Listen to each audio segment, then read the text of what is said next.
Hello, Lemonheads out there. Thank you for tuning in to another episode of the Lemonade Legend Podcast, where we talk about people and their lemon to lemonade stories. Today we have back with us Jenny Debolt, who has agreed to join us once again. Hi, Jenny. So Oh, happy to have you here. You are so bright and sparkling today. mhm. I love it. So we have Jenny back here again. We're going to actually do a series here because the last time we were on the podcast, we were talking about mental wellness, mental health, and the impact right now in today's current world with COVID and various things going on in our world. And so I thought what I wanted Jenny to come back and talk about today is why she's so passionate about this area, why mental health is a big thing for her. So I'm going to let her introduce it, but I will just say that Jenny's got some experiences that most of us um, thankfully will never have to go through, but a lot of people do. And she's a warrior when it comes to suicide. And she's actually writing a book about her experiences. So I wanted to take this opportunity to ask Jenny a little bit about why she is writing her book. So welcome again. So excited to have you here. Thank you, Michelle, for having me. I really appreciate your time and dedication to my story. Um, why I'm writing the book? It's interesting. I think you were the first person to ask me that question when we first met, and I was like, wow, that's a good question. And I started to realize, I mean, of course, I wanted to share my story to help others, but like, what was the truth? Like, what made me want to do this? So I'm part of facilitating these survivors of suicide loss groups. And before I was a facilitator, because I've started facilitating, I think, in February of 2019, I was going to them for over 10 years by that point. So even in the groups that I wasn't a facilitator in, I still, you share your story, and so people, I'm showing up in these sequins, which I wear sequins every day, which is a lot of what we talk about in the book. I'm showing up to these groups in these sequins and oftentimes dolled up because I'm getting there from work. And they're going, what, this lady is like showing up. They're thinking this. Why is she dressed like we're going to some kind of party? Like they're almost like offended in some of their faces. Like, how dare she show up like this, And then they hear my story, because most of them are there. Not that pain is different. I just feel like it's amplified when you have a second suicide. Not that it's any more difficult or easier to deal with. Maybe it adds time to coping. I'm not sure, but then I go on to say, I've lost a sister and a father to suicide, 4 years almost to the day of each other. And prior to that, I lost a niece who drowned. And their faces, I can literally see this glimmer of hope. Like you can just see their facial expression change. Like, oh, like now I have empathy for her. And why is she wearing sequins? Like, I can't, it's almost like they get this glimmer of hope. But okay, she looks really good, dressed up, ready to like go to a party, I guess. And she's been through that. Like, I'm just dealing with one right now. They tend to compare. They almost feel like I'm worse off than them, And then I oftentimes remind them, my pain is no different than yours. You're still going through grief. So It's interesting that being that hope is what I wanted to give people. But I just didn't want to give it to just people I happen to by chance be talking to, or I'm in SOS, or someone who reached out to me. I really wanted to reach a bigger audience, because so many people don't want to talk about this. They don't want to openly talk. They don't want to ask you, how are you doing? Because then you're going to cry, but that's okay. I mean, ask me how I'm doing. well, So, it's certainly better than the elephant in the room, where you're aware when somebody's lost somebody, but you don't know what to say, so you don't say anything. And then that person who has the loss, it's like, what, no acknowledgement? And it's a very awkward thing. I know that one thing that I've learned is just acknowledge. Just say, I'm sorry, I just want you to know I'm thinking of it. I know I don't have words to really change your feeling, whatever. I just acknowledge, but it is hard for people to do. It really starts to get to a point where you're the only one that knows there's the elephant in the room. You know, everybody else has moved on and they're going, okay, I've moved on. So, right. Yes, they might still be in pain, but it can't be that bad. We don't need to talk about it, but really what people need during grief is to talk about it. They want to talk about it. Sure. Of course they do. Yeah. And I just wanted to give people that hope.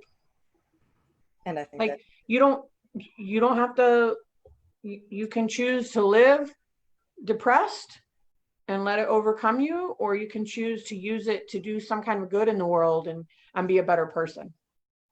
One thing I've learned from you, Jenny, is that you can choose hope. I think a lot of people feel like, I'm sorry, I said hope, which is true, but I meant to say joy, because you can choose joy in that, and hope in the same way. You can choose it. Some people, I think, feel that it's got to come from God, or it's got to come from their exterior surroundings, or how can I feel joyful if this is going on? When in fact, it's a mindset, right? Mm-hmm. Mm-hmm. Yeah, I mean, you choose what you want to focus on and how you want to be. And, if you decide to be grateful for everything that's good, you're no longer focusing on, we all have bad stuff going on in our lives. We all have drama. You and I here sit like we both look like decent people. We look successful. People might think we don't have any problems, but we do. I mean, I don't need to know you very well to know that I know you got problems. and to the listeners, I don't know if she has problems or not, but I bet she does. To some extent, in your home, something going on, even personally, you might be beating yourself up for something. I mean, it just could be an array of things. And I mean, do you want to focus on those, or do you want to focus on what's positive and work on those things to be easier on yourself and learn acceptance? And that's one of the reasons I think that your book is going to be so dynamic too, because it addresses that grief and that loss in a kind of an extreme way. And I say extreme because of the misunderstanding that surrounds suicide. But I think everything that we've discussed, that I know you've talked about going into, that you want to put into the book, is really applicable to anybody struggling with an obstacle, trying to figure out, how do I set my mind to have joy? How do I think in a positive manner? At least that's the impression that I get, is that it's going to really be more universal than just somebody who's experienced suicide. Mm-hmm. Yeah, I mean, of course, the book will address suicide and mental health and even losing a child and all the dynamics of that. But really, anybody experiencing grief, and it doesn't even have to be grief from death. It can be divorce grief. It can be bankruptcy grief. It can be a major life change grief. I mean, any kind of grief you're experiencing you can get some answers in how you can process and accept that better in the book that I write. And, I mean, I feel like a lot of depression comes from either self-loathing or guilt. And guilt, if you think about it, is totally within our control because it's self-induced. That nobody's guilting. Oftentimes, I should say, nobody's guilting you. And when you are being guilted, you get to decide whether they're right or wrong. And you can tell them to pack sand. Maybe not verbally, but in your head. I don't have to listen to you. So, I mean, guilt can be addressed, and self-loathing can be addressed through so many different ways. Daily gratitude. I just cannot get that in. I cannot say that enough to people.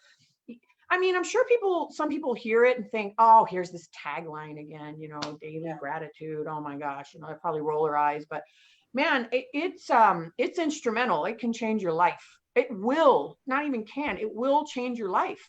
It literally empowers your brain to think differently. And then it starts to become natural. I mean, I don't even have to work to be grateful anymore. My body naturally says, man, I mean, my youngest son, something bad will happen and he'll go, Mom, this. I'll be, yeah, but at least it wasn't this. Oh my gosh, Mom, I can't even talk to you about anything bad because you can't even address the bad. You can't even, let's just talk about the bad of it. You always got to be like, well, it could be worse. It could be this. And like, I have a really good friend that says that too. I don't know if you realize this, but no matter what happens bad, you're always like, well, it could have been. She's like, I wish I could just think like you more. But that's what I mean. When you make the effort to practice it, it just becomes, after a while, it doesn't take work anymore. It becomes you and the way that you cope with things. Man, I have bad stuff happen all the time. And I have days where I'm like, oh my gosh, this is just ridiculous. Why is this happening again? And more often than not, I back up and go, you know what? I always say this, it could be worse.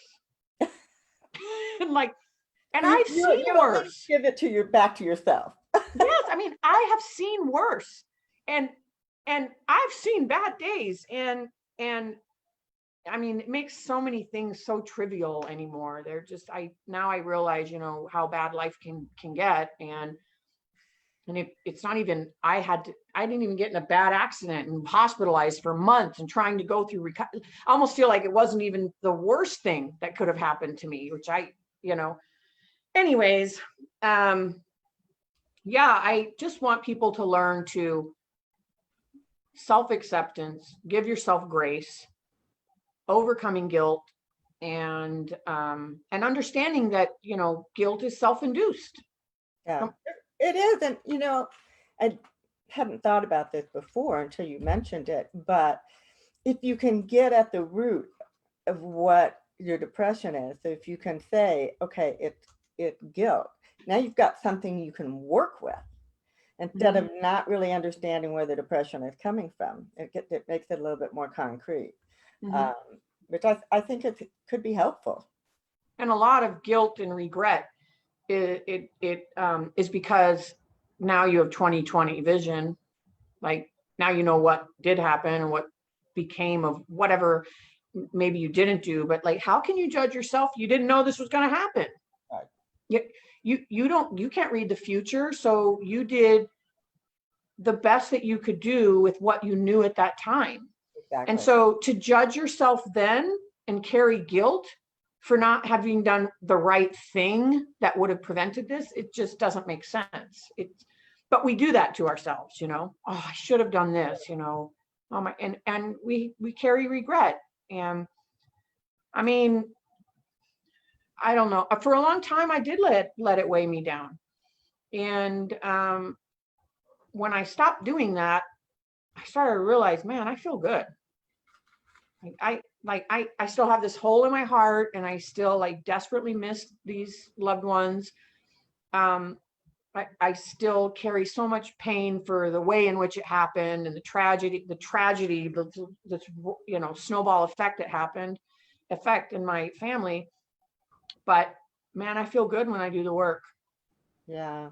And there's just so many ways to do it, and not everybody's way is the same, but I can tell you that everybody should be doing daily practicing gratitude. Everybody, every single day. And I tell people, in the beginning, when you start it, you really have to stick to it. Spend 3 minutes in the morning, at least in the morning. And before you go to bed, do another 3 minutes. I mean, you're talking less than 10 minutes of your day that you're giving yourself to feel better. Right. That is an easy investment. Yeah. And it's free. And it's free. Right. You get to do it all by yourself. You don't have to pay that's so true. I've never even thought of it. It's totally free. I've been following. And nobody has to know about it. You're just doing it with yourself. That's right. Or you can share if you want. Nothing secret about it, but you don't have to. Can be your own. Sometimes it's good almost to have an accountability coach in, or an accountability partner in that process. Maybe Really. you met somebody that is going through the same thing because you're part of a group, and you say, hey, I'd like to practice gratitude. Maybe we could team up and hold each other accountable each morning, to where when one's faltering, the other one is not. And you can work together to do that for each other. But that's the one thing that will change your life. I just can't say it enough. I agree with you. And I think having an accountability partner is great, because, every once in a while I have some great friends who also believe in practicing gratitude. And sometimes they'll say, what are you grateful for today? And I'm grateful when they ask that, because it makes me stop for a minute and say, you're right.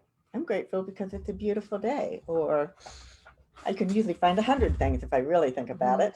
And I just wanted to mention too that I've been following your Facebook group, Jenny Land. What is it? Life is happy in Jenny Land? Living happy every day in Jenny Land. Jenny Land. And you post every single day in there, and you post our. I have a few administrators. Well, I have one administrator, and then if she helps with it and approves posts, I have a few people that post oftentimes in there. So yeah, but they are wonderful, and they're thoughtful too, because I never feel like it's just something you pulled out of a quote list. I mean, I think you put thought into what you choose, and that it be truly appropriate to what you want to share. It's things people need to hear, and it's things people need to naturally think and hear often. The power of a smile. I mean, if you just every morning or every night take a moment to like smile at yourself in the mirror, just when you do that, it automatically creates endorphins in your body. Yeah. Just smiling. And some people even say doing the victory dance, where you're like, yes, like that does it too for I don't know if it's all people or some people, but at one point I used to practice that. Now I just am naturally grateful all the time. But sometimes when I'm in just a not so me kind of mood, I'll just smile. Or I'll watch I save some funny videos in my YouTube folders, and I'll go to those and watch some of my favorite funny ones. They're so funny, like you can't help but laugh. So just knowing the things that will bring you back to a good place and take you where you need to be it's a lot of the work too. I mean, is it music? Is it journaling? Is it getting in nature? It might be all of those things. And maybe you can like put stuff on your calendar and plan stuff out, but have things you can go to right now that are at your fingertip anytime, and have things that you can plan, big outings you want to do or something, maybe a road trip. Yeah. I mean, it is impossible to have two opposing thoughts at the same time. Yeah. So whatever it is, if music makes you feel positive, if whatever, as you said, whatever puts you in that place, just go there. Don't wallow and stay in that negative spot. And I'm human. I mean, this may sound hard to believe. Sometimes it's hard for me to believe. Like I almost judge myself when it happens. But I still have days out of the blue where I wake up and I'm crying. Because I'm just like, oh my gosh, can this really be like, have I really had to travel this path? Have I really carried all this pain? Have I really had to lose people before their time several times over? And it's like self-pity. I don't even know I don't know if I had a dream and I just don't remember it, or maybe I saw one of them in my dream and it triggered something. It just happens maybe 2 or 3 times a year now. And it just reminds me of those early days. I mean, man, I literally woke up every day for months. I would try to sleep as long as I could so I didn't have to wake up and cry. And I would wake up and cry anyways. And yeah, I mean, my point is I'm human, even though I'm trying to model a joyous, happy life despite tragedy. I still am human, and you still have to allow yourself some grace when you have those moments. How did you figure that out, Jenny? Was it more trial and error of trying to find a happy place, or did you have a mentor that can introduce that idea to you? Yeah, it can't be easy, as you said. You have to do the work. It's work. So when my sister passed away over 12 years ago, I started wearing sequins, as you know, once a week. I didn't have that much sequin stuff to begin with. And then I would start to carry buy more sequin stuff. And excuse me, I'm sorry about that. I would buy more sequin stuff, start to wear it 2-3 times a week. And when my father died, that was a little over 8 years ago. I couldn't believe it. That really brought me to a whole other place on death and acceptance and empathy for people who die by suicide and understanding. It's fun. It's like I had to have two to really get it. It's really sad, but I started to realize after that, you know what? I feel like so good when I wear these sequins. And then I started to process that if I do things that make me happy, I feel better. Mm-hmm. Now, it took me a while to really start doing them. I started doing birthday cards. I don't know if I've told you about my birthday card, but probably 95% of people that know me know what getting a Jenny Land birthday card is all about. I mean, oftentimes when people are asked, what's one thing that makes you, when you ask people, name something that makes you think of this person, a lot of times we get birthday cards. So maybe I'll send you one for the hell of it. But I started doing birthday cards. It's now up like 40 to 60 birthday cards a month. And it brought me happiness to create something so fun, and then wishing I was like a fly on the wall when they opened it, because people don't send cards anymore, and they sure don't decorate them the way I do. So I just started to realize if I do stuff that's good for myself, that's what does it. And then at my last employer, I was really done dirty. And in hindsight, I'm so glad it happened that way, because I wouldn't be where I'm at had that not happened. That's another thing I've learned over time, that things you go through that are like, oh my God, I can't do this. They most often create such beautiful things in your life that would not have happened. I couldn't be who I am right now and offer what I offer to people if I hadn't had those losses. I wouldn't be where I'm at career-wise, or maybe even writing this book, had my last employer not, done me wrong. And it was after that I really had to dig deep, because I was so depressed. It was the second employer that I'd given everything of myself to and been super loyal, and just felt so betrayed. And so, long story short, I started to really do some work, because I was really worried about my mental health after that. And I started journaling, and I realized, you know what, I already practiced gratitude for a long time, but I'd never written it down. Yeah. Man, like writing it down was so powerful. It was like a game changer. Like sometimes when I'm going through rough times, because I don't write it down anymore, I'll start writing it down. Yeah. Because your handwriting speaks to your subconscious differently. Like it's still doing work on the back end, because your mind read it in your handwriting. So I just learned from it. It changed my life. I really got into yoga. I started working out religiously, and I started this before I departed with my employer, because they were working on letting me go for 3 months without telling me that, but I knew it was going on.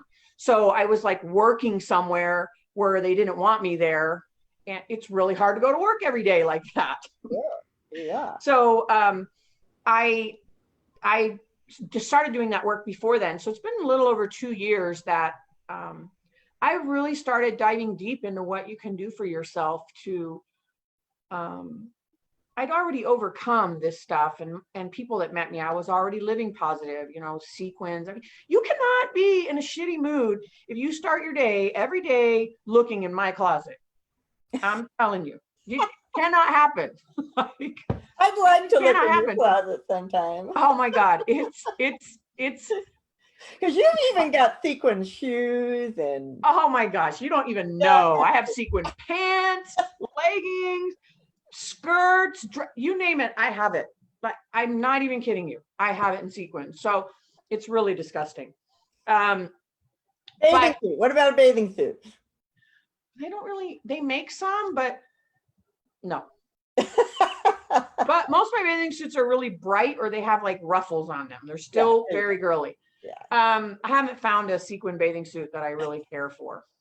So, but I don't know. You can just be so powerful in putting yourself on the right path, just in your mind, and self-talk, believing in yourself.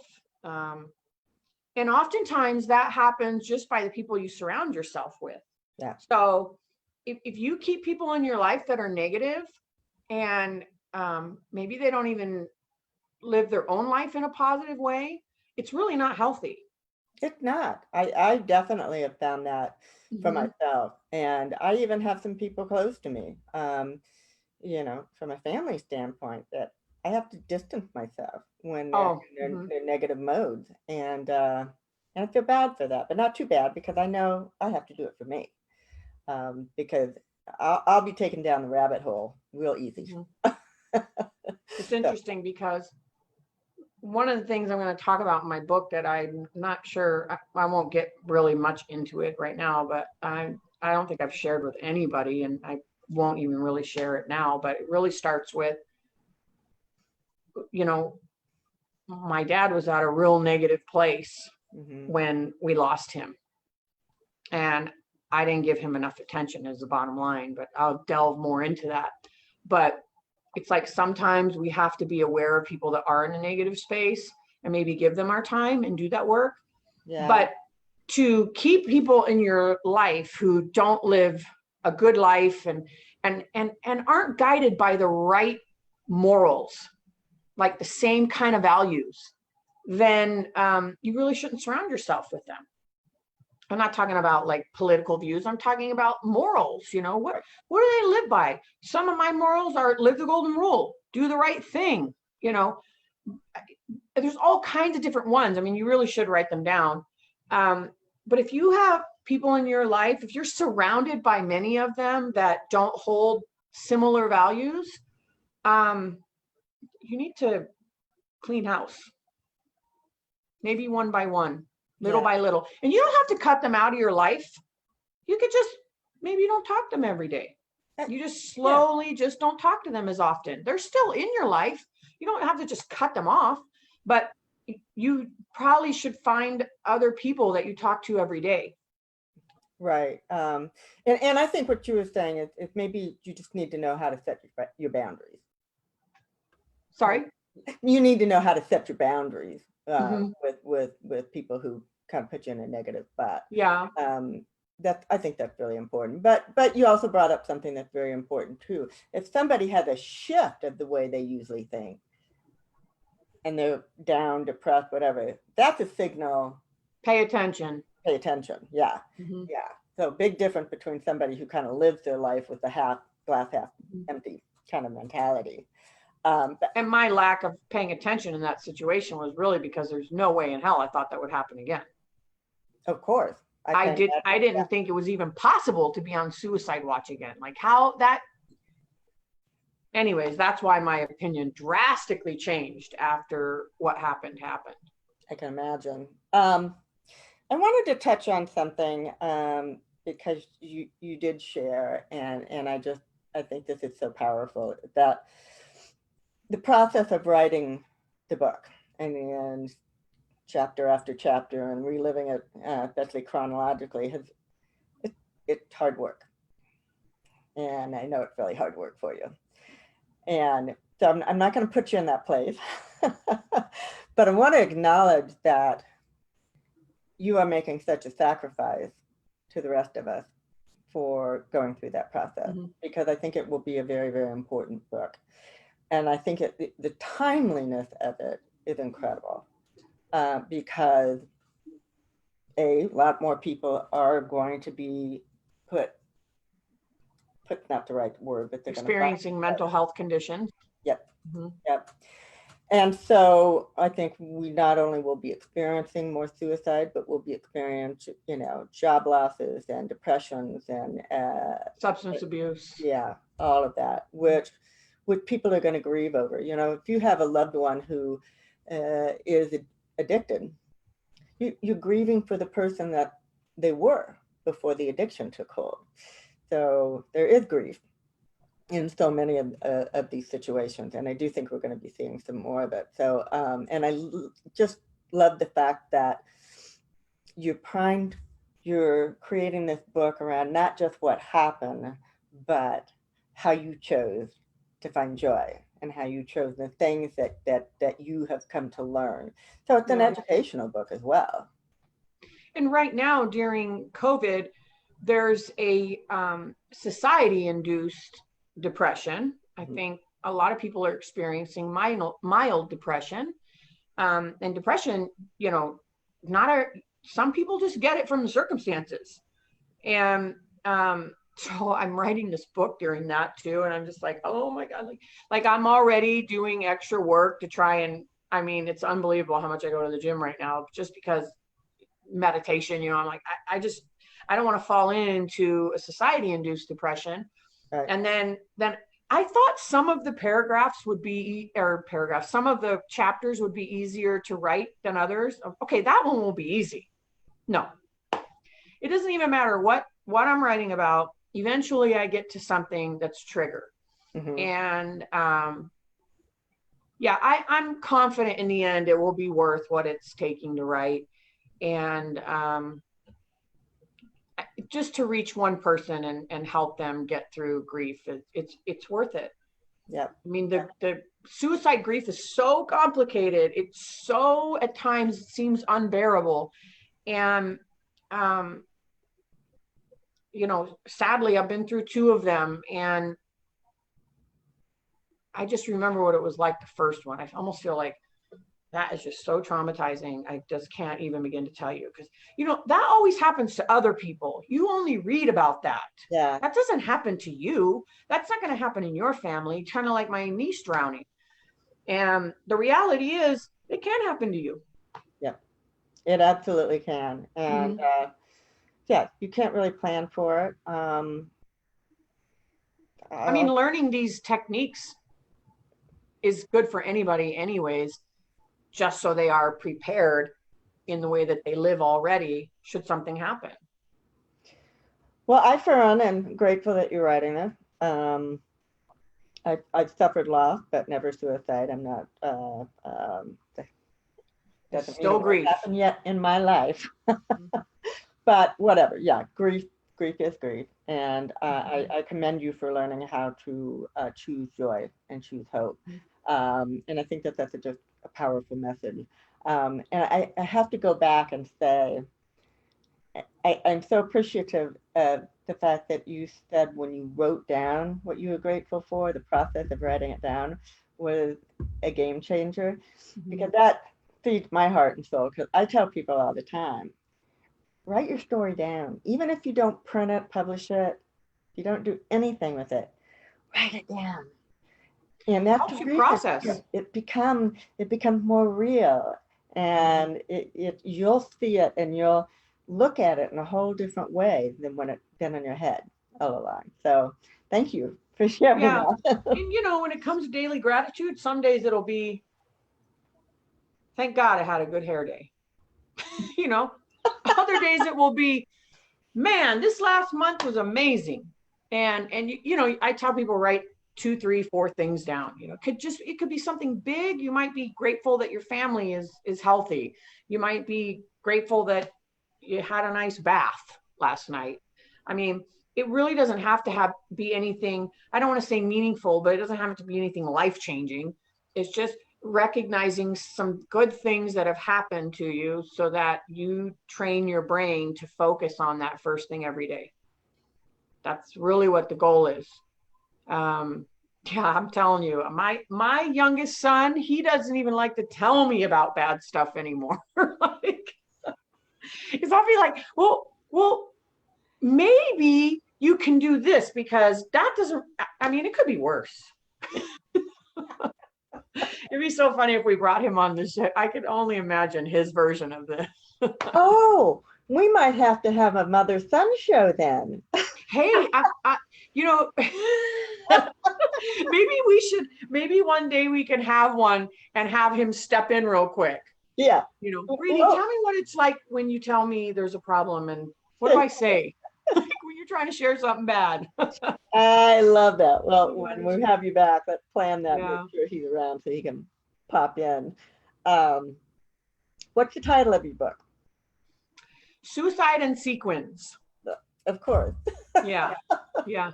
I felt that, those are the two words that are my why. Yeah. Yeah. And a publication date for December, special day. December 15th of this year, which is my niece Lauren's birthday. That's the daughter that my sister left behind. She was 6 at the time, and she turns 19 in December. And I chose this year because it's April is 20 years that my other niece Gwynnie drowned, and we lost her. So I felt that this year was really special, and it was the right time. Yeah, I think that'll be very special for her. That's great. I'm really looking forward to when it comes out, and really looking forward to the message that you're putting out there, and that I can share, because I'm all about lemons to lemonade, and that's about as bitter as it can get to about as almost as sweet as you can make it, and it's just an incredible story. Yeah, and now we created this book group that people can follow if they want to learn more about the book. Tell us about it. So we're going to be posting this podcast, information on suicide, stopping suicide, suicide awareness, grief, how to process grief, all kinds of things that I'll put in there. How to practice daily gratitude to overcome adversity. The group is called Suicide and Sequins, A Journey of Joyous Hope. That's fantastic. So people can just search for that on Facebook and then ask permission to join them? Yes. Okay, super. So yeah, because we'll be talking about it's just important that they're able to have something that says what we'll be talking about, because not everybody may not want to talk about suicide. I find that most people do anymore, though. It's the stigma, I feel, is slowly, of course I should say quickly, going away. Yeah. More and more we're all talking about it, we're all well aware of it. I see all kinds of cultures, Catholic, all kinds of different cultures that before would never have spoken about it, and they're coming forward, and a lot of them are just seeking help and processing grief. Yeah, and I agree with you very much. But the thing I like about the idea of a group too is that it can also be a safe place. So if you don't want to talk about it, you can still read the post. You can follow it, and maybe at some point in time you grow to be more comfortable. But it's not engagement encouraged, right? But not mandatory. And I think it's important to note that the group isn't about. We will not be talking with attempters or people going through suicide ideation. That is not what the group is about. It's about suicide loss and overcoming grief. And it's important to let people know that, because we definitely don't want to have certain topics in there, because they can be very difficult for people processing suicide grief. Sure, absolutely. There's definitely a different place for those individuals to go and get help. And there's So, plenty of those groups. yeah. I wish I could run one and monitor it right now, but I have enough on my hands. You've got your hands a bit I have forward. a lot on my hands. Yeah. I have a business. I'm writing this book, and I got to do, I do these groups, and I'm part of a networking group. I mean, it's just, I'm very busy. Yeah. I don't know how I do it. Yeah, I don't know how you do it either, but you've got a lot of energy, and you've got a sparkle, and just a glow, and I'm not talking all the disco balls behind you. You've got a glow. Thank you for having me. It's funny. I do these Zoom meetings once a month. I'm part of BNI, Business Networking International, and I do these weekly meetings, and I've been once a week going to another chapters meeting, which is easy because they're on Zoom right now. Yeah. So I went to this one, and there was this lady on there, and she was like, "Oh, I know who you are." And I was like, "How do you know who I am?" "Oh, because of your background." I was like, I use like several different disco ball backgrounds, but she said, you're the one with the disco balls. I was like, that's so awesome to be known by that, It really is. Every once in a while, somebody will say, "Oh, you're the lemonade lady," and I'm like, "Yeah." Funny story. There's this country club way in like Sun Lakes. I don't live in the East Valley, so that's super far for me. But out of the blue, they called me. I think it was last year. Said, "Hey, our ballroom is doing a complete remodel, and we have this disco ball, and we don't know what to do with it. And I thought maybe you would want it." Oh my gosh. I was there the next morning. Then I was so afraid somebody would get it before me. Like, the thing is like this big, and it's electric, it rotates. Like, I come home with it. My husband's like, "Oh my gosh, we already have one of those." I'm like, "We cannot have too many of these. Okay. Like, one day I'm going to have my own room, and I can hang them all over the place in that room, just like this background." And then you won't have a virtual background. You'll have the for real. Like, I could just be sitting in the room. I already bought the paint for this room, by the way. They make that glitter paint and the iridescent paint. Oh, I'm going to mix the glitter in the iridescent paint. And then my husband's just like, "Oh my gosh." And you need to have like slumber parties, and we'll all dance to the disco balls, and dress in our sequins, and Yeah. I purposely wore one of I call it a disco ball shirt. It's like where the shirt is completely covered in sequins. So, well, you are beautiful, inside Thank and you. out, and this has been a real pleasure. So we'll keep following your progress of your book, and I will post the link for the Facebook group for anybody who is interested and want to join that. And we'll see how everything goes along. Thank you, Michelle. And I really do appreciate you for believing in my story and really pushing me to share it. I'm here for you in any way I can be. So thank you, and thank you for being on here. And thanks, folks, everyone, for tuning in. I appreciate it. Certainly, if you Thank you. Yep. And if you have any questions out there, I'm sure you can reach out to Jenny through a Facebook group. And just Suicide and Sequins, probably the only one. Yeah. I'm sure of that. All right. Bye, everyone. And Bye. thanks so much for listening in.